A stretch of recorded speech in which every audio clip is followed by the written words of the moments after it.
Frédéric Hamel, vous êtes stratège de marché chez R.J. O'Brien, courtier en produits dérivés à la Bourse de Chicago. 80 de vos clients sont des producteurs de l'Est du Canada. Bonsoir, M. Hamel. Bonsoir, M. Fillon. Alors, comment va le marché des grains en général? En général, le marché des grains nord-américains, quand on regarde le maïs, le soya, le blé, sont dans une tendance baissière depuis déjà plusieurs semaines, plusieurs mois déjà. Donc, les prix sont relativement bas par rapport à l'historique des dernières années. C'est vrai. Donc, combien à peu près? Et je pense beaucoup au maïs. Là, peut-être qu'on peut parler du maïs. Oui, parlons simplement du maïs. Le prix en Amérique du Nord, évidemment, le prix est négocié à la Bourse de Chicago. Oui. On parle d'un prix en dollars US par boisseau, mais lorsqu'on convertit cette donnée-là, on parle d'un prix qui est autour de 150-145 dollars US la tonne métrique. Évidemment, avec la conversion du taux de change au Québec, ça nous ramènerait en théorie autour de 180-185 par exemple. Sauf que le prix local, le maïs, si quelqu'un possédait du beau maïs au Québec, il se vendrait au bas mot 240 sur les marchés ici. Alors, pourquoi il y a cet écart? Parce que c'est un peu le même principe qu'une personne qui voudrait de l'eau dans un désert. La disponibilité ou le marchand qui va vous vendre cette bouteille-là sait très bien que vous êtes en rupture de stock dans une certaine mesure. Donc, vous avez besoin de consommer ce maïs-là. Et le marché ajuste naturellement le prix en fonction de la portée locale du grain. Et quel sera donc l'effet des intempéries, de ce dont on vient de parler, de cet hiver hâtif, la neige, le vent, le froid sur les prix?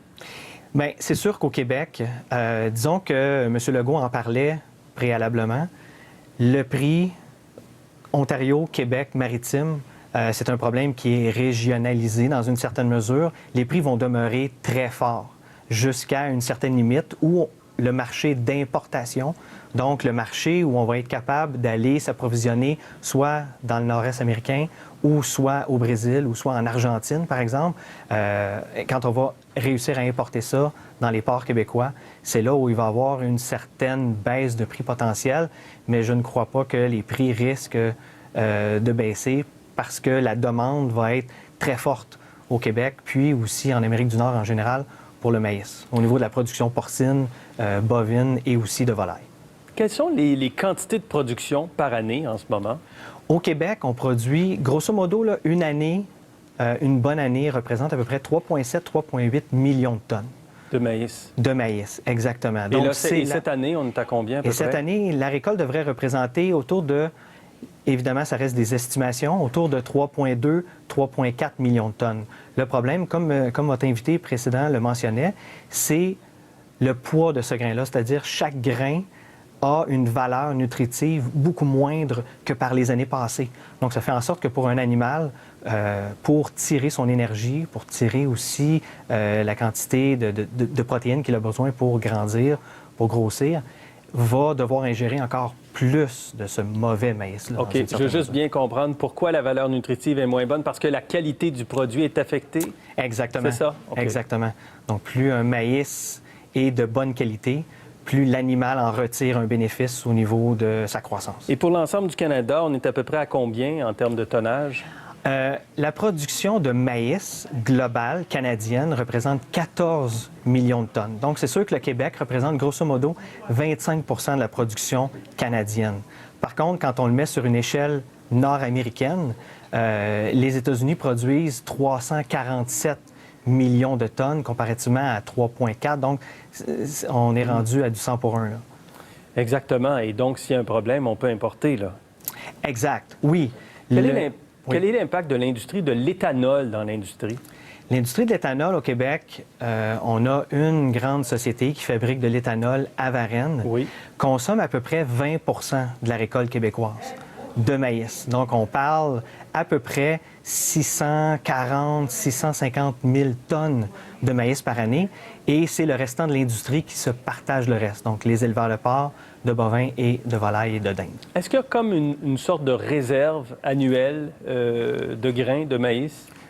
Oui, vous faites bien de le mentionner. La réserve constitue à peu près 300 000 à 400 000 tonnes.